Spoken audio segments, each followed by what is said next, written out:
नाम था।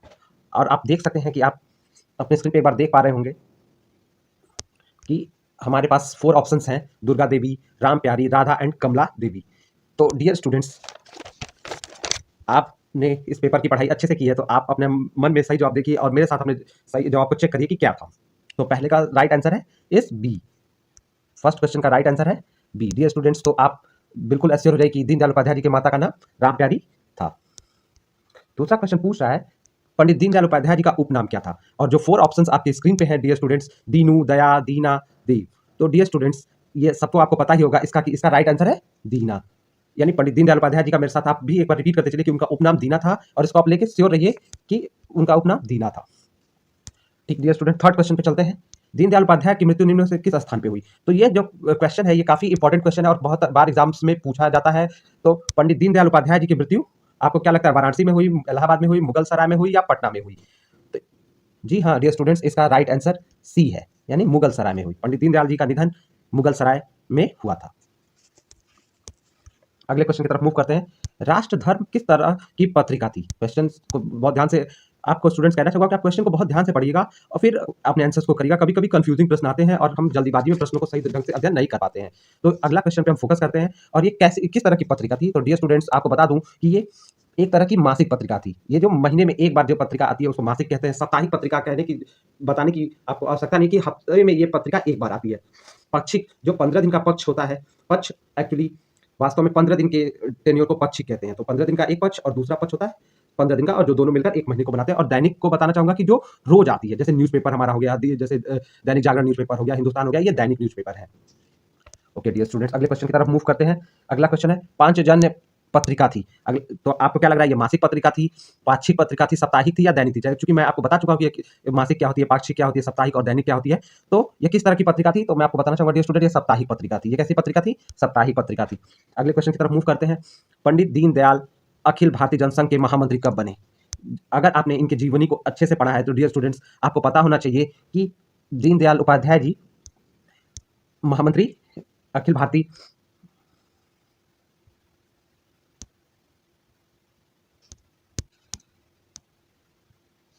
जनसंघ के महामंत्री कब बने थे? तो इसका सही जवाब है 1952 में। तो आप डियर स्टूडेंट्स याद रखिएगा कि वो अखिल भारतीय जनसंघ के महामंत्री 1952 में बने थे। अगले क्वेश्चन की तरफ बढ़ते हैं।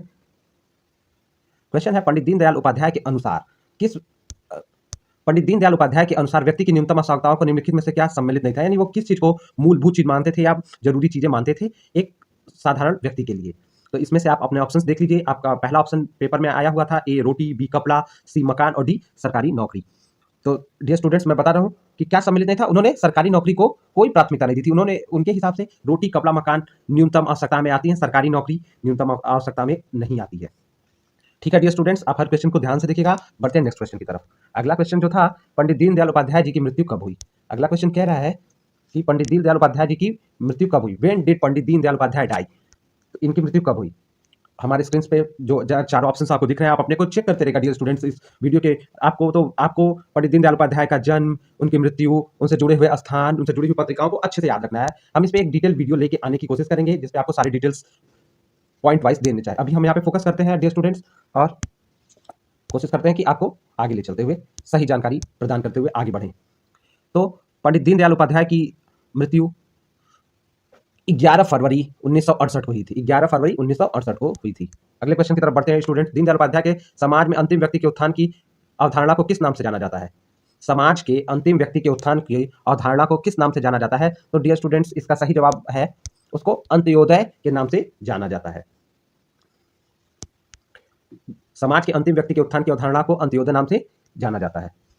अगले क्वेश्चन की तरफ मूव करते हैं। दीनदयाल उपाध्याय किस धर्म के अनुयायी थे? अब क्वेश्चंस काफी अच्छा क्वेश्चन है डियर स्टूडेंट्स, और इसको आप आराम से इसको कर सकते हैं। जो हमारे आपको पता है वो पारसी थे नहीं, वो जैन थे नहीं, वो ईसाई थे नहीं, वो सनातन संस्कृति के प्रणेता थे। तो आपको सनातन संस्कृति यानी जो हमारा हिंदू धर्म है, इसको आदिकाल से इसको सनातन धर्म के नाम से हम जानते हैं। तो वो इसी धर्म से संबंधित थे। अगले क्वेश्चन की तरफ मूव करते हैं। एकात्म मानववाद का प्रतिपादक था। एकात्म मानववाद से का प्रतिपादक कौन था? ये स्टूडेंट्स, ये क्वेश्चन काफी इंपॉर्टेंट क्वेश्चन है और इस क्वेश्चन को आपको बहुत ध्यान से देखना चाहिए। तो एकात्म मानववाद का प्रतिपादक दीनदयाल उपाध्याय जी स्वयं थे। अगले क्वेश्चन की तरफ बढ़ते हैं। तो आपको याद रखना है एकात्मवाद मतलब दीनदयाल उपाध्याय।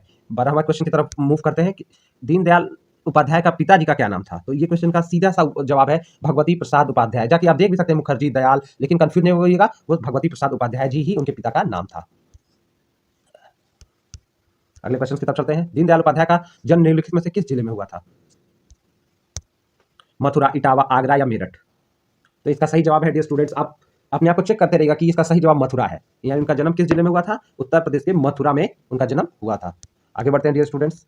दीनदयाल उपाध्याय ने निम्नलिखित में से किस स्थान पर मासिक पत्रिका राष्ट्रधर्म का प्रकाशन किया था। जो राष्ट्रधर्म पत्रिका का प्रकाशन उन्होंने किया था, उसका किस स्थान से उसका प्रकाशन शुरू हुई थी, यानी वो किस स्थान से छपी थी। तो डियर स्टूडेंट्स, इस क्वेश्चन को में आप श्योर रहिएगा कि ये क्वेश्चन जैसे ही आएगा आपको बिना सोचे समझे लखनऊ याद रखना है। इसमें नो इफ नो बट इस कि वो लखनऊ जो है यहाँ से वो पत्रिका छपी थी। ठीक है डियर स्टूडेंट्स, तो लखनऊ से आपका इस पत्रिका का राष्ट्रधर्म नाम की जो पत्रिका थी, कई प्रश्न में आ सकता है कि इनकी पत्रिका कौन सी है, तो इसको भी ध्यान रखिएगा कि उनकी पत्रिका राष्ट्रधर्म है। ठीक है, और इसका प्रकाशन लखनऊ से हुआ था डियर स्टूडेंट्स। आगे बढ़ते अगले क्वेश्चन की तरफ। निम्नलिखित में से किसने कहा था यदि मुझे दीनदयाल मिल जाए तो मैं भारत का राजनीति का नक्शा बदल दूं। बहुत ध्यान से क्वेश्चन देखिएगा, ये बहुत बड़ा कथन है और किसी एक महान व्यक्ति का कथन है, इस पे कोई हमें संशय नहीं होना चाहिए। और ये इन्होंने कहा था कि इस बात को कहा था डॉक्टर भीमराव अम्बेडकर ने, कि महात्मा गांधी ने, कि डॉक्टर श्यामा प्रसाद मुखर्जी ने, या सुभाष चंद्र बोस ने। तो आप लोग याद रखिएगा कि जो ये पंडित दीनदयाल उपाध्याय जी और जो श्यामा प्रसाद मुखर्जी जी हैं, दोनों जनसंघ का आरएसएस नाम की संस्था जो है इसका प्रतिनिधित्व करते हैं, और ये बात डॉक्टर श्यामा प्रसाद मुखर्जी ने कही थी। अगले क्वेश्चन की तरफ बढ़ते हैं डियर स्टूडेंट्स। निम्नलिखित में से किसने एक साझे वक्तव्य में भारत पाक महासंघ की मांग की थी। भारत पाक महासंघ की मांग किसने की थी। तो आप 4 ऑप्शंस हैं आपके स्क्रीन पे डियर स्टूडेंट्स, और इसका सही जवाब है डॉक्टर लोहिया और दीनदयाल उपाध्याय जी ने भारत पाक महासंघ की मांग की थी। अगले क्वेश्चन पे बढ़ते हैं। किस निम्नलिखित में से किसने दीनदयाल को उच्च शिक्षा के लिए 10 रुपए मासिक छात्रवृत्ति प्रदान की थी। बहुत मतलब क्वेश्चन उनसे जुड़े हुए, व्यक्तित्व से जुड़े हुए क्वेश्चन छात्र आप देख सकते हैं कि बहुत ज्यादा है। तो किसका प्रभाव पड़ा, कैसी पत्रिका, कहाँ प्रकाशन, कब जन्म तिथि, इन सब प्रश्नों को आप ध्यान देंगे और अभी से मेरे साथ समझते चलेंगे। तो 10 रुपए मासिक छात्रवृत्ति उन्हें किसने प्रदान की थी डियर स्टूडेंट्स, आप देख लीजिए। रतन टाटा, घनश्याम दास बिरला, श्यामा प्रसाद मुखर्जी या भारत सरकार। इसका सही आंसर होगा घनश्याम दास बिरला ने इनको 10 रुपए की छात्रवृत्ति प्रदान की थी, ताकि वो अपने आगे की शिक्षा को आगे बढ़ा सके। आगे क्वेश्चन की तरफ चलते हैं। प्रख्यात चिंतक पंडित दीनदयाल उपाध्याय का जन्म कब हुआ। अब मैंने जैसे ही अभी पहली वीडियो में कहा कि आपको जन्म तिथि तो याद ही रखनी है, मृत्यु तिथि, स्थान, उनसे जुड़े हुए स्थान, इस सब प्रश्न को आप मिस नहीं कर सकते डियर स्टूडेंट। और इसका सही जवाब आपको सीधे मैं ऑप्शंस की बात इस प्रश्न में इसलिए नहीं करता कि इसमें नो इफ नो बट, आपको कोई संशय नहीं होना चाहिए कि 25 सितंबर 1916 ही आपका सही आंसर होगा। ओके डियर स्टूडेंट्स, अगले क्वेश्चन की तरफ बढ़ते हैं। राष्ट्र जीवन की दिशा नामक पुस्तक किसने लिखा। राष्ट्र जीवन की दिशा नामक पुस्तक किसने लिखा, और इसका सही जवाब है डियर स्टूडेंट्स, ये इसमें भी मैं आपको कंफ्यूजन और 4 ऑप्शंस में कंफ्यूज नहीं होना है। इस प्रश्न का सीधा सा उत्तर है दीनदयाल उपाध्याय, और दीनदयाल उपाध्याय से जुड़ी हुई पुस्तक कौन सी है, राष्ट्र जीवन की दिशा। अगर प्रश्न बदल के भी आ जाए कि इनकी कौन सी पुस्तक है, तो आप याद रखेंगे राष्ट्र जीवन की दिशा। ना इसे श्यामा प्रसाद मुखर्जी ने लिखा, ना अटल बिहारी वाजपेयी जी ने लिखा, ना लाल कृष्ण आडवाणी की यह पुस्तक है। सीधी सी बात, राष्ट्र जीवन की दिशा दीनदयाल उपाध्याय जी की पुस्तक का नाम है। अब अगले प्रश्न पे देख लीजिए, जो हमारा 20वां प्रश्न पत्र है। निम्नलिखित में से किस दैनिक समाचार पत्र के साथ दीनदयाल जी जुड़े थे। पहला ऑप्शन है स्वदेश, दूसरा ऑप्शन है पांचजन्य, तीसरा है आज, और डी है दैनिक जागरण। यानी A B C D 4 options हैं, और इसका सही आंसर है स्वदेश के साथ। तो स्वदेश नाम के समाचार पत्र के साथ दीनदयाल उपाध्याय जुड़े थे। जाके आप देख रहे हैं लगातार पत्रिका, समाचार पत्र, स्थान और जन्म मृत्यु, ये सारे प्रश्न और एकात्म मानववाद से ये जुड़े हुए थे। इस तरह की सारे चीजों को आपको याद रखना है डियर स्टूडेंट्स। अब जो ये 21 से 40 क्वेश्चन का ये जो सेट होने वाला है, ये हम अपने नेक्स्ट वीडियो में लेके आएंगे। तो डियर स्टूडेंट्स, आप हमारे साथ बने रहिएगा, और अगले वीडियो में हम आपको 20 से 40 क्वेश्चंस को सॉल्व कराने की कोशिश करेंगे, क्योंकि वीडियो बड़ा हो रहा है डियर स्टूडेंट्स। तो मैं नहीं चाहता कि आप बहुत ज़्यादा स्ट्रेस लें, भारतीय संस्कृति ही प्रमुख है। बढ़ते हैं नेक्स्ट क्वेश्चन की तरफ। अंत्योदय का विचार संबंधित है। तो डियर स्टूडेंट्स, इसमें बिल्कुल आप डाउट मत करिएगा, यह विचार सीधे पंडित दीनदयाल उपाध्याय जी से ही संबंधित है। अंत्योदय का विचार यानी पंडित दीनदयाल उपाध्याय, ये इसमें आप कोई भी कंफ्यूजन अपने मन में मत पालिएगा। बढ़ते हैं अगले क्वेश्चन की तरफ। स्वाधीनता सब तभी सार्थक हो सकती है जब निम्नलिखित में से किसकी अभिव्यक्ति का साधन बने। यानी स्वाधीनता तभी सार्थक हो जाएगी जब स्वाधीनता किसकी अभिव्यक्ति का साधन बने। तो डियर स्टूडेंट्स, इस क्वेश्चन में आपको देखते ही आपको संस्कृति ऑप्शन को पहचान लेना है कि स्वाधीनता तभी सार्थक हो सकती है जब वह संस्कृति की अभिव्यक्ति का साधन बने, यानी हम अपनी संस्कृति को अभिव्यक्त कर पाए, प्रकट कर पाए, उसको जी पाए। बढ़ते हैं नेक्स्ट क्वेश्चन की तरफ। डियर स्टूडेंट्स, कह रहा है प्रश्न पत्र कि राष्ट्र धर्म प्रकाशन लिमिटेड कब स्थापित हुआ। राष्ट्र धर्म प्रकाशन लिमिटेड कब स्थापित हुआ। तो डियर स्टूडेंट्स, ये 1946, 1947, 1948 और 1949 4 ऑप्शन हमारे स्क्रीन पे हैं, और इसका सही है राष्ट्र धर्म प्रकाशन जो है डियर स्टूडेंट्स, ये जो है ना कि 46 में तो एस्टेब्लिश नहीं हुआ था। इसका सही जवाब है हमारे स्वतंत्र जब हमको स्वतंत्रता मिली है 1947, ये तभी स्थापित हुआ है। तो आपको याद रखना है राष्ट्र धर्म मतलब भारत की स्वतंत्रता, और 1947 को आपको हमेशा अपने मन में याद रखना है। डियर स्टूडेंट्स, बढ़ते हैं नेक्स्ट क्वेश्चन की तरफ। पंडित दीनदयाल उपाध्याय के संदर्भ में निम्नलिखित में से कौन सा कथन सत्य है? अब उनके संदर्भ में कौन सा कथन सत्य है, क्वेश्चन को आप ध्यान से देखिएगा डियर स्टूडेंट्स। मैं चाहता हूं कि चारों ऑप्शन आपको स्क्रीन पर दिखे, अगर नहीं दिख रहा है तो मैं आपको ऊपर नीचे करके दिखाने की कोशिश करता हूं। तो कौन सा कथन पंडित दीनदयाल जी उपाध्याय जी से जुड़ा हुआ सही है? पहला कथन, उनका जन्म नगला चंद्रभाग ग्राम में हुआ था। क्या यह सही आपको लग रहा है? आपने पढ़ा हुआ है कि वे समावेशी विचारधारा के समर्थक थे। अब बताइए, ये दो विकल्प यानी हमको दिए गए हैं, दो बातें रखी गई और पूछा जा रहा है कि बात एक सही है यानी पहला कथन सही है, दूसरा कथन सही है कि पहला दूसरा दोनों सही है कि दोनों गलत है। तो डियर स्टूडेंट्स, अगर ये बात कहें तो इस क्वेश्चन का सही जवाब आपको पता होना चाहिए कि उनका जन्म नगला चंद्रभाग गांव में था। ये प्रश्न का जो ये विकल्प है ये भी सही विकल्प है, और जो दूसरा विकल्प है ये भी सही है। तो डियर स्टूडेंट्स, जब ये दोनों सही है तो हमारा आंसर बिना किसी डाउट के क्या हो जाएगा कि ये दोनों, यानी ये हमारे पास ये दोनों विकल्प का ऑप्शन है कि हम इन दोनों विकल्पों को सही कर सकते हैं। तो डियर स्टूडेंट्स, एक को ही नगला चंद्रभाग गांव में हुआ ऐसा हम करके दूसरे क्वेश्चन को के दूसरे तथ्य को इग्नोर कर नहीं सकते हैं। डियर स्टूडेंट्स, बढ़ते हैं अगले क्वेश्चन की तरफ। हाँ देखिए डियर स्टूडेंट्स, हाँ बढ़ते हैं नेक्स्ट क्वेश्चन की तरफ। अखिल भारतीय जनसंघ का संस्थापक कौन था?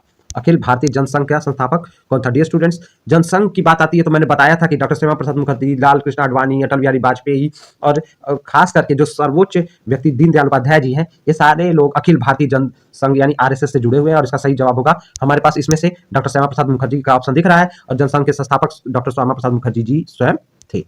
बढ़ते हैं नेक्स्ट क्वेश्चन की तरफ। पांचजन्य का प्रथम अंक, अब देखिए पांचजन्य का प्रथम अंक कब प्रकाशित हुआ था? यह एक समाचार पत्र की तरह एक पत्रिका थी, और जो भी है डियर स्टूडेंट्स, तो इसका प्रकाशन की बात करें 14 जनवरी 1947, 14 जनवरी 1948, 14 जनवरी 14 फरवरी 1947 और 14 फरवरी 1948। तो डियर स्टूडेंट्स, इसका एग्जैक्टली प्रकाशन यानी सटीक ठीक ढंग से बताए तो ये 14 जनवरी का दिन था और 1948 ईस्वी थी। तो पंचजन्य का प्रथम अंक 14 जनवरी 1948। आपको 12 जनवरी तो याद ही होगी, यूथ डे है, युवा दिवस है, तो ठीक 2 दिन आगे याद रखिएगा। एक ट्रिक के लिए मैं बस बता दे रहा हूँ कि विवेकानंद के जन्म से 2 दिन आगे याद रखिएगा। पंचजन्य का प्रथम अंक 14 जनवरी 1948 में प्रकाशित हुआ। बढ़ते हैं अगले क्वेश्चन की तरफ डियर स्टूडेंट्स।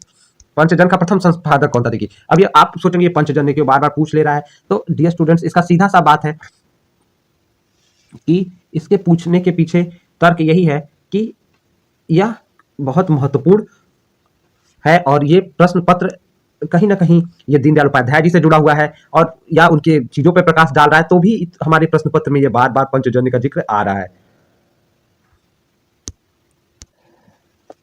तो डियर स्टूडेंट्स, इसका सही जवाब दीनदयाल उपाध्याय जी नहीं होगा, क्योंकि इसका संपादन अटल बिहारी वाजपेयी जो भारत के प्रधानमंत्री भी थे उन्होंने किया था, और वही इसके प्रथम संपादक भी थे। बढ़ते हैं नेक्स्ट क्वेश्चन की तरफ। डियर स्टूडेंट्स, आप बस दीनदयाल उपाध्याय का नाम हर क्वेश्चन में देख के कंफ्यूज मत होइएगा, मेरे कहने का बस यही आशय है। बढ़ते हैं नेक्स्ट क्वेश्चन की तरफ। निम्नलिखित में से कौन राष्ट्र धर्म का संपादक था? अब देखिए ये क्वेश्चन बहुत इंपॉर्टेंट है कि राष्ट्र धर्म का संपादक कौन था। ये प्रथम संपादक की बात नहीं हो रही है, लेकिन यहाँ पे इन्होंने संपादक पूछा है, और वो संपादक गोलवलकर जी, ये भी आरएसएस से जुड़े हुए प्रमुख हैं। बालमुकुंद पांडे, अटल बिहारी वाजपेयी, या इनमें से कोई नहीं। और सही आंसर है डियर स्टूडेंट्स अटल बिहारी वाजपेयी जी। राष्ट्र धर्म यानी राष्ट्र धर्म की बात आएगी तो अटल बिहारी वाजपेयी। और अगर बात करें कि पंचजन्य के संपादक की, तो पंचजन्य का प्रथम संपादक बात आएगी तो अटल बिहारी वाजपेयी। इन दोनों प्रश्नों को आप बहुत अच्छे से तैयार कर लीजिएगा। मैं चाहूंगा डियर स्टूडेंट्स मेरे वीडियो की सहायता से आप सारे प्रश्नों को नोट कर लें। अगर आपको ये पीडीएफ पे चाहिए तो मैं इसको कोशिश करूंगा कि अपने टेलीग्राम में चैनल पे आपको मैं इसको डाल दूं, ताकि आप मेरे, और इसका लिंक मेरे डिस्क्रिप्शन में होगा, आप उसको जाके वहां से डाउनलोड कर सकते हैं पूरे क्वेश्चन पेपर को। डियर स्टूडेंट्स, मेरा लक्ष्य है कि सारे बच्चों को कम से कम प्रीवियस ईयर पेपर अवेलेबल हो जाए, उनको मेरे चैनल से जो भी न्यूज मिले ऑथेंटिक मिले, और जो भी नॉलेज मिले उसका छात्र अपने जीवन में सदुपयोग कर पाए। डियर स्टूडेंट्स, मैंने चैनल ये खास करके स्टूडेंट्स के लिए क्रिएट किया है, तो आपसे एक रिक्वेस्ट है कि आप चैनल को लाइक सब्सक्राइब करिएगा, ताकि ये चैनल पे बताई जा रही इन्फॉर्मेशन आपके फ्रेंड्स, आपके सारे स्टूडेंट्स को मिले। मैं बस फ्रेंड्स की बात नहीं कर रहा हूँ, सारे स्टूडेंटों तक ठीक ढंग से पहुंचे। बढ़ते हैं बिना टाइम वेस्ट के नेक्स्ट क्वेश्चन की तरफ। कह रहा है तो बढ़ते हैं नेक्स्ट क्वेश्चन की तरफ। हमारा जो तीसरा प्रश्न आया हुआ था प्रश्न पत्र में, डियर स्टूडेंट्स आपको याद रखना है कि 1.5 घंटे का नहीं, इस बार प्रश्न पत्र जैसे डीडीयू के टाइम टेबल के अनुसार 1 घंटे का ही होने जा रहा है। तो तीसरा प्रश्न कह रहा है दीनदयाल कि औद्योगिक नीति से संबंधित अवधारणा निम्नलिखित में से कौन सा तत्व सम्मिलित नहीं था, यानी वो औद्योगिक नीति जो औद्योगिक जो इंडस्ट्रीज के लिए पॉलिसी जो ड्रॉ होती है उसमें से क्या नहीं था, मनुष्य को यानी ह्यूमन को नहीं मानते थे, मृदा को, मशीन को, या अगला ऑप्शन है संबंध रिलेशंस, तो किसको नहीं, वो कौन सा तत्व नहीं सम्मिलित था। तो डियर स्टूडेंट्स ये जो तत्व है संबंध, जैसे औद्योगिक की बात हुई तो मनुष्य की भी जरूरत है, वर्क पावर यानी ह्यूमन पावर की जरूरत है, पैसे की जरूरत है, मशीन की जरूरत है, रिलेशन को वो इंपॉर्टेंट खास करके औद्योगिक जो है नीति में उसमें रिलेशंस का कोई काम नहीं है, उन्होंने इस तत्व को नहीं माना था कि इसमें रिलेशंस नहीं, इसमें मनुष्य यानी मैन पावर, मुद्रा, मशीन, इन सारे चीजों की उपयोगिता पे जोर दिया था। बढ़ते हैं।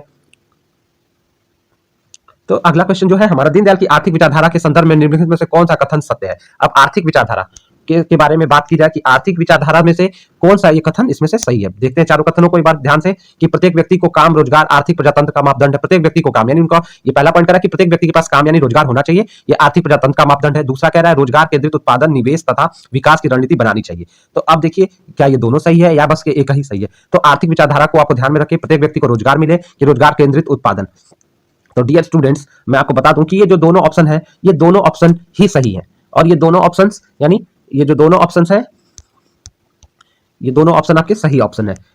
प्रत्येक व्यक्ति को रोजगार भी चाहिए, और दीनदयाल जी का भी ये विजन था कि प्रत्येक व्यक्ति के पास रोजगार हो, और ये आर्थिक यानी रोजगार होगा तो देश का आर्थिक व्यवस्था भी अच्छी होगी और देश प्रगति करेगा। और रोजगार केंद्रित उत्पादन मतलब व्यक्ति जो काम कर पाए उत्पादन भी उसी से जुड़ा हुआ होना चाहिए, यानी मतलब फैक्ट्री आप लगा दो किसी ऐसे चीज की जिसमें मजदूर उसके बारे में जानता ना हो, ऐसी काम नहीं हो पाएगा। यानी जो जो हमें स्किल आती है रोजगार उसी तरह के लोगों को दिए जाने चाहिए, नई स्किल्स को अगर है तो सिखाया जाना चाहिए।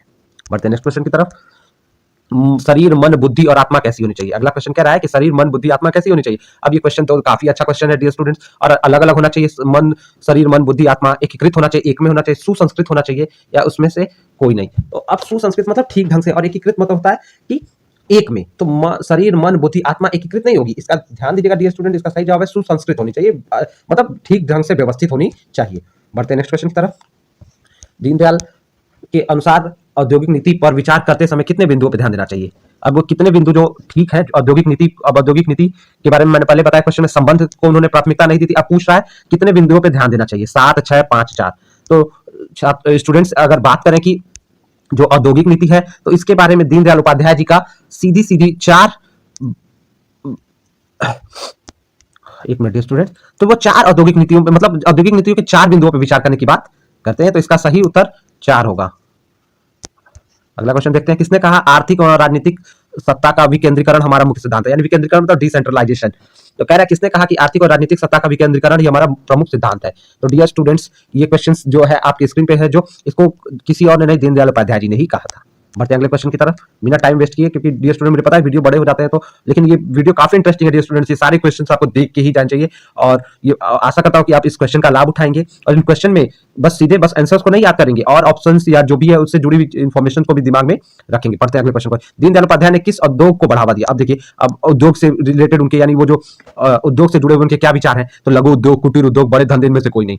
तो आपको पता ही है लघु उद्योग, छोटे कुटीर, उन्होंने कुटीर जो सॉरी स्टूडेंट्स इसको कुटीर उद्योग को बढ़ावा देने की बात की, ठीक है, जो घर से किए जा सकते हैं उद्योग धंधे, जैसे लोगों जो काम घर से चला मतलब घर से जो उद्योग धंधे किए जा सकते हैं, घर पे जो काम किया जाता है, बड़ी इंडस्ट्री या बड़ी सब कोई फैक्ट्री नहीं स्टैब्लिश कर सकता ना, तो छोटे धंधे जो हम घर से चला सके वो कुटीर उद्योग में आते हैं, ठीक है।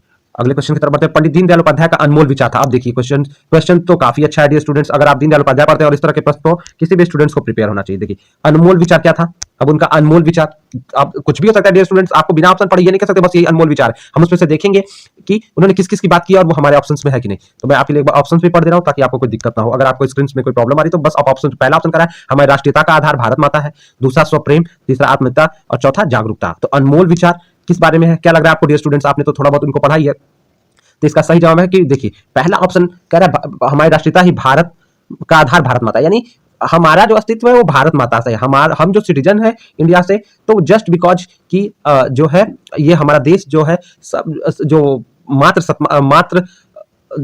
मातृभूमि जो हमारी, हमारे वहां भारत को माता का दर्जा दिया गया है, जो कि बहुत सारे देशों में कंट्री को पिता की तरह समझा जाता है। तो हमारे देश की राष्ट्रीयता यानी जो हमारी सिटीजनशिप है उसका आधार भारत माता है। ये इनका प्रमुख विचार है, ठीक है। स्वप्रेम, आत्मीयता ये सब है, लेकिन प्रमुख की बात करें, स्वप्रेम की बात नहीं, वो आत्मीयता तो ठीक फिर भी है, लेकिन भारत माता सही आंसर है। तो आप इसके सही आंसर को याद रखेंगे कि इसका सही आंसर हमारी राष्ट्रीयता का आधार भारत माता है, ये इनका प्रमुख विचार था।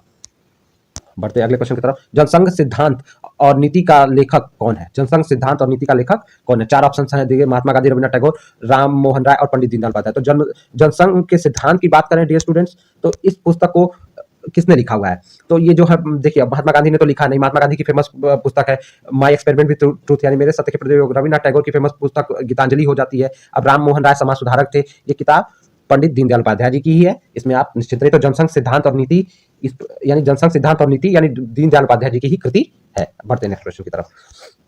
धर्म, अर्थ, काम और मोक्ष किससे प्राप्त होता है? आप क्वेश्चन देखिए, धर्म, अर्थ, काम, मोक्ष, ये जो है ये किस पे प्राप्त है? मानववाद में प्राप्त होता है, साम्यवाद में, एकात्मवाद में और समाजवाद में। डियर स्टूडेंट्स, अब आपको पता है कि सीधे आप गेस भी कर सकते हैं कि ये दीनदयाल उपाध्याय जी से जुड़ा हुआ है, तो वो किसके बारे में बात करते हैं? तो वो इन सब में से एकात्मवाद की, मानव एकात्मवाद की बात करते हैं। अगला क्वेश्चन देख लेते हैं। निम्नलिखित में कौन सम्राट चंद्रगुप्त निम्नलिखित में से कौन सम्राट चंद्रगुप्त का लेखक था? इसमें से कौन था जो सम्राट चंद्रगुप्त नाम की ये पुस्तक है डियर स्टूडेंट। अब ये राजा का लेखक आप समझ में, ये पुस्तक का लेखक कौन है? तो देखिए, सम्राट चंद्रगुप्त नामक पुस्तिका किसने लिखी है? तो डियर स्टूडेंट्स, आपको इसमें पंडित दीनदयाल उपाध्याय जी ने ही लिखा है। ठीक है, बढ़ते हैं अगले क्वेश्चन की तरफ। तो याद रखिएगा, पूछ देगा दीनदयाल उपाध्याय जी की रचना क्या है, तो आपको याद रखना चाहिए कि उनकी रचना सम्राट चंद्रगुप्त भी है। बढ़ते हैं नेक्स्ट क्वेश्चन की तरफ।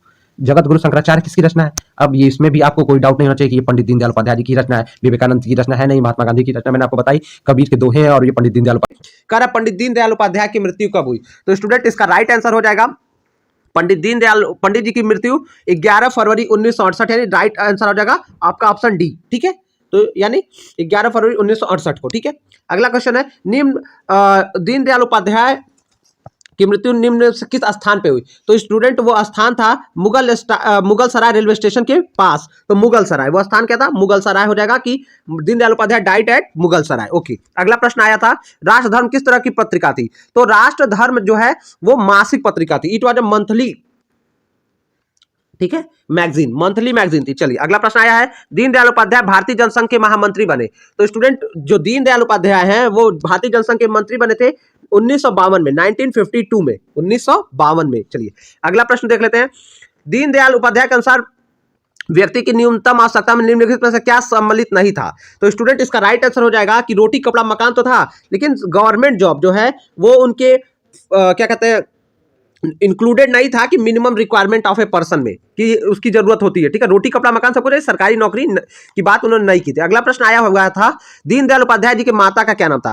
तो इनकी माता का नाम स्टूडेंट्स, जो हम आपको पता है कि राम प्यारी देवी था। ठीक है, राम प्यारी, तो हम ऑप्शन बी के साथ चले जाएंगे, राम प्यारी हो जाएगा आपका आंसर, कि मदर नेम जो था उनका राम प्यारी था। ठीक है, चलिए, ऑप्शन बी हो जाएगा। अगला प्रश्न देख लेते हैं क्या आया था।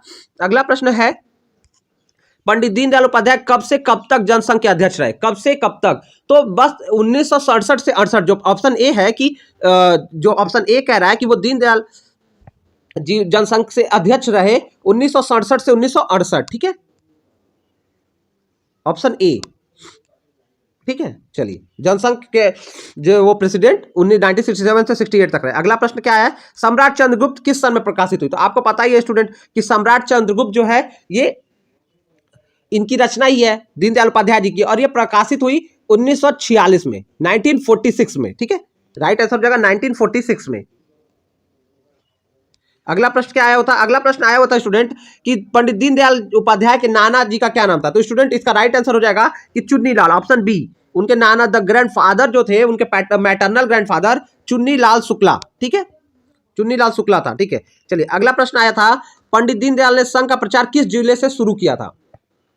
तो स्टूडेंट, उन्होंने संघ का प्रचार, इसमें थोड़ा सा मुझे कई लोगों ने वो के हिसाब से आंसर अलग ये होगा, लेकिन मैंने बीजेपी के ऑफिशियल वेबसाइट पे जाके, बीजेपी के भारतीय जनता पार्टी के ऑफिशियल वेबसाइट पे देखा, तो वहां पे लखीमपुर खीरी का जिक्र है, इसलिए हम लखीमपुर खीरी के साथ जाएंगे। कई लोग का मानना है मथुरा से, लेकिन लखीमपुर खीरी के साथ हम जाएंगे। ठीक है, अगला प्रश्न आया था, पंडित दीनदयाल उपाध्याय ने कौन सी उच्च परीक्षा पास की थी? तो सिविल सेवा, सिविल सेवा जो है, सिविल सर्विस की उन्होंने एग्जाम को क्वालिफाई किया था। ठीक है, चलिए, अगला प्रश्न है, जगत गुरु शंकराचार्य किसकी रचना है? तो जगत गुरु शंकराचार्य जो है ये दीनदयाल उपाध्याय जी की ही रचना है। ठीक है, तो दीनदयाल उपाध्याय, आप राइट आंसर हो जाएगा डी, दीनदयाल उपाध्याय। ओके, अगला क्वेश्चन कर रहा है, निम्न में से किसने दीनदयाल उपाध्याय को उच्च शिक्षा के लिए 10 रुपए की मासिक छात्रवृत्ति दी? यानी किसने उसको उच्च शिक्षा, हायर एजुकेशन के लिए 10 रुपीज की स्कॉलरशिप दी? तो राइट आंसर हो जाएगा घनश्याम दास बिड़ला, घनश्याम दास बिड़ला हो जाएगा। ठीक है, चलिए, उन्होंने उनको 10 रुपए की छात्रवृत्ति उच्च शिक्षा के लिए प्रदान की। अगला प्रश्न आता, निम्नलिखित में से किसने एक साझा वक्तव्य में भारत पाक महासंघ की मांग की थी? तो किसने भारत पाक महासंघ की मांग की थी? तो स्टूडेंट इसका राइट आंसर ऑप्शन बी रहेगा, दीनदयाल उपाध्याय और लोहिया जी ने। Option B, doctor Lohia, Ram Manohar Lohia और दीनदयाल उपाध्याय जी ने डिमांड किया था, इंडो पाक फेडरेशन के लिए एक ज्वाइंट स्टेटमेंट दिया था। अगला प्रश्न है, Deendayal Upadhyaya was follower of which religion? किस धर्म के अनुयायी थे? तो आपको पता ही है कि वो हिंदू थे और हिंदू सनातन धर्म का अभिन्न अंग है। ठीक है, विश्व का सबसे पुराना धर्म भी सनातन धर्म माना जाता है। चलिए, कह रहा है कि मानव एकता का विचार किस संस्कृति ने दिया है? तो मानव एकता यानी जो होता है कि ह्यूमन यूनिटी का थॉट भारतीय संस्कृति का है। ये भारतीय संस्कृति, वैदिक संस्कृति, ये सब सही होगा इसका आंसर अगर रहता तो भारतीय के साथ जाएंगे। प्रख्यात चिंतक दीनदयाल उपाध्याय जी का जन्म कब हुआ? तो स्टूडेंट जो ये दीनदयाल उपाध्याय जी का जन्म की बात करें तो 1916 में 25 सितंबर का यानी 25 सितंबर 1916, ऑप्शन सी आपका सही होगा। ठीक है, चलिए अगला प्रश्न है, राष्ट्र जीवन की दिशा नामक पुस्तक किसने लिखा है? तो राष्ट्र जीवन की दिशा नामक पुस्तक दीनदयाल उपाध्याय जी ने लिखा है। इसका राइट आंसर होगा दीनदयाल उपाध्याय। अगला प्रश्न है, निम्न में से किस दैनिक समाचार पत्र के साथ दीनदयाल उपाध्याय जुड़े थे? तो देखिए, दीनदयाल उपाध्याय के लिए जुड़े वो स्वदेश के साथ थे। ठीक है, लेकिन तो स्वदेश के साथ जुड़े हुए थे। ठीक है, स्वदेश के साथ वर्क कर रहे थे। ठीक है, कहीं कहीं उसका पांचजन्य से आता है, लेकिन हम लोग स्वदेश को सही मान रहे हैं आंसर। ठीक है, निम्न से कौन सा एक राष्ट्र धर्म का संपादक था? कौन था राष्ट्र धर्म का संपादक? तो राष्ट्र धर्म जो पत्रिका थी, इसका संपादक अटल बिहारी वाजपेयी थे। इसका राइट आंसर हो जाएगा अटल बिहारी वाजपेयी। अटल बिहारी वाजपेयी। चलिए अगला प्रश्न क्या आया है, पंचजन्य का प्रथम अंक कब प्रकाशित हुआ? तो देखिए, पंचजन्य जो है, इसके जो प्रथम संपादक अटल बिहारी वाजपेयी थे और पंचजन्य का प्रथम अंक 14 जनवरी 1948 को आया। 14 जनवरी 1948, ऑप्शन बी आपका सही होगा। यानी जो पंचजन्य फर्स्ट पब्लिश ऑन 14 जनवरी 1948। अगला है, पंचजन का प्रथम संपादक, ये प्रश्न तो बता ही दिया कि इसके प्रथम संपादक जो थे स्टूडेंट्स, जो इसके प्रथम संपादक की बात करें तो ये अटल बिहारी वाजपेयी थे। ठीक है, राइट आंसर आपका ऑप्शन सी, अटल बिहारी वाजपेयी। ठीक है, चलिए अगला प्रश्न देख लेते हैं। अगला प्रश्न है, राष्ट्र धर्म प्रकाशन लिमिटेड कब स्थापित हुआ? तो ये जो राष्ट्र धर्म प्रकाशन लिमिटेड था, वो भारतीय आजादी के वर्ष 1947 में आया। तो 1947 आपका राइट आंसर हो जाएगा, बी ऑप्शन। अगला प्रश्न जो आया था कि अखिल भारतीय जनसंघ का संस्थापक कौन था? तो अखिल भारतीय जनसंघ का संस्थापक किसको माना जाता है? स्टूडेंट आपको पता है, जनसंघ का संस्थापक डॉक्टर श्यामा प्रसाद मुखर्जी को माना जाता है। डॉक्टर श्यामा प्रसाद मुखर्जी, इसका राइट आंसर हो जाएगा। अगला, अंत्योदय का विचार किसने दिया? तो अंत्योदय का विचार पंडित दीनदयाल उपाध्याय जी का दिया हुआ है। ठीक है, इसका राइट आंसर हो जाएगा पंडित दीनदयाल उपाध्याय। अगला प्रश्न है, स्वाधीनता तभी सार्थक हो सकती है जब हमारे निम्नलिखित में से किसकी अभिव्यक्ति का साधन बने? यानी फ्रीडम कब मीनिंगफुल हो सकती है? जब वो हमारे संस्कृति चेतना का नहीं, इसका राइट आंसर होगा हमारे संस्कृति की अभिव्यक्ति का साधन बने। फ्रीडम तभी हम अच्छा है जब हम अपने संस्कृति को जाहिर कर पाए, उसको जी पाए। अगला प्रश्न है, दीनदयाल उपाध्याय के संदर्भ में से कौन सा सही नहीं है? यानी क्या, कौन सा स्टेटमेंट जो ऊपर लिखा दोनों है उसमें सही स्टेटमेंट क्या नहीं है? ही वॉज अ जर्नलिस्ट, ठीक है। ही वॉज अ राष्ट्रवाद नेशनलिस्ट थिंकर, दोनों सही है। तो हम जाएंगे दोनों, यानी ए और ये दोनों सही है। तो राइट आंसर हो जाएगा बोथ, ए एंड बी, यानी 1 और 2। अगला प्रश्न है, दीनदयाल उपाध्याय के संदर्भ में कौन सा सही नहीं है? वे आरएसएस चिंतक थे, ये भी सही है। वे एक अर्थशास्त्री थे, तो ये दोनों सही है। ही वॉज इकोनॉमिस्ट भी थे और वो आरएसएस, तो इसके साथ भी हम जाएंगे बोथ 1 और 2, यानी वो आरएसएस थिंकर भी थे और वो इकोनॉमिस्ट थे, दोनों सही है। अगला प्रश्न देख लेते हैं। अगला प्रश्न है, दीनदयाल उपाध्याय के संदर्भ में क्या सही है? वे एकात्म मानववाद के प्रतिपादक थे, ये तो बिल्कुल सही है कि वो एकात्म मानववाद से जुड़े हुए थे। दूसरा कंकर वो साम्यवाद के समर्थक थे, तो ये गलत लग रहा है। तो मुझे लगेगा बस ऑप्शन ए सही होना चाहिए, ऑप्शन ए कि वल्ली वन की वो बस एकात्म मानववाद के सपोर्टर थे। ठीक है, जिस एकात्म मानववाद होता है इंटीग्रल ह्यूमनिज्म के वो सपोर्टर थे। अगला प्रश्न है, खेती के विकास के लिए किस प्रकार की बांध परियोजनाओं को दीनदयाल उपाध्याय उपयुक्त मानते थे? तो वो खेती के लिए किस प्रकार की बांध परियोजना? तो बड़ी बांध परियोजनाओं को, ठीक है, जो बड़ी बांध परियोजनाएं हैं उसको उपयुक्त मानते थे कि बड़े स्तर पर बड़ी बांध परियोजना से खेती को फायदा होगा। चलिए अगला प्रश्न आया था, दीनदयाल उपाध्याय ने पूंजीवादी और समाज के समांतर किस अवधारणा का प्रतिपादन किया? तो आपको पता है ये ऑप्शन भी पहले भी था कि वो एकात्म मानववाद से जुड़े थे, तो इंटीग्रल ह्यूमनिज्म हो जाएगा इसका राइट आंसर, इंटीग्रल ह्यूमनिज्म। ठीक है, ऑप्शन सी। अगला क्वेश्चन आया है, दीनदयाल उपाध्याय के अनुसार आर्थिक प्रजातंत्र का मुख्य मापदंड क्या है? तो दीनदयाल उपाध्याय के अनुसार आर्थिक प्रजातंत्र का मुख्य मापदंड शिक्षा का अधिकार, राइट टू एजुकेशन। ठीक है, राइट टू एजुकेशन के साथ जाएंगे, शिक्षा का अधिकार। Main criteria of economic democracy में क्या होगा, राइट टू एजुकेशन। अगला, दीनदयाल उपाध्याय द्वारा लिखित प्रथम पुस्तक का नाम क्या है? तो उन्होंने प्रथम पुस्तक जो लिखी स्टूडेंट्स, उसका नाम है चंद्रगुप्त, सम्राट चंद्रगुप्त। उन्होंने चंद्रगुप्त के ऊपर लिखी और उसका नाम था, first book written by Deendayal, Samrat Chandragupta. अगला पूछ रहा है कि वो पंडित दीनदयाल उपाध्याय आरएसएस के संपर्क में कब आए? तो वेन, मतलब come in the contact of RSS, तो ही कम इन द 1937 में, यानी 1937 में ही केम इन कॉन्टेक्ट ऑफ आरएसएस। अगला है, उपाध्याय जी के विचारों के आधार पर किसने ग्रामोत्थान का कार्यक्रम चला? तो नानाजी देशमुख, जो राइट हो जाएगा कि इनके विचारों पर चलते हुए नानाजी देशमुख ने अपलिफ्टमेंट प्रोग्राम चलाया, यानी ग्रामोत्थान का प्रोग्राम चलाया। अगला प्रश्न है, दीनदयाल उपाध्याय जी ने राजनीतिक दलों को कितने भागों में बांटा है? तो उन्होंने राजनीतिक दलों को 4 भागों में विभक्त किया है, ठीक है, इसका राइट आंसर है 4। उन्होंने 4 पार्ट्स में डिवाइड किया, ठीक है। अगला है, पंडित दीनदयाल उपाध्याय मूल रूप से किस राजनीतिक दल से जुड़े थे? तो पंडित दीनदयाल उपाध्याय मूल रूप से जनसंघ से जुड़े थे। जनसंघ, इसी को आरएसएस कहते हैं, ठीक है, जनसंघ, इसका राइट आंसर हो जाएगा जनसंघ।